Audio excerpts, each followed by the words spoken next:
Assalamu alaikum, welcome to Nasir Soft. In this video, I'm going to show you how you can use the templates in MS Excel. Okay, so first of all, we launch a new Excel file, for example, this one. Okay, and when you launch a new Excel, by default, it shows you some templates, or you have inside your existing Excel file. Just click on the new on the file tab, and then this folder, this basically page will be showing.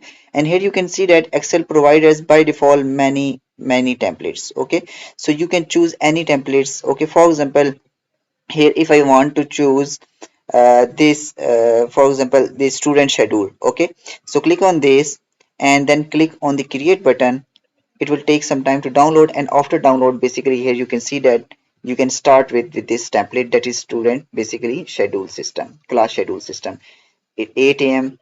it's to Sunday, as you can see that it beautifully basically create us the templates. Or here you can start or choose any template in MS Word. Okay, so next, what's about how you can create your own template. Okay, for example, if here this is a two thing, class list and okay. So for example, if you create this and you just want to make it as a template or any Excel. Okay, so click on the file, click on the save as.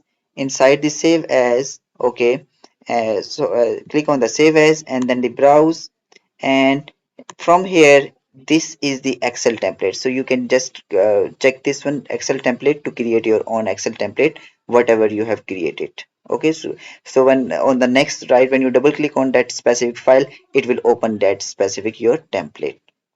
Okay, so this is how you can create the MS Excel templates. Hope this video will help you a lot. Don't forget to subscribe my channel for more informative videos. Stay blessed. Have a nice day.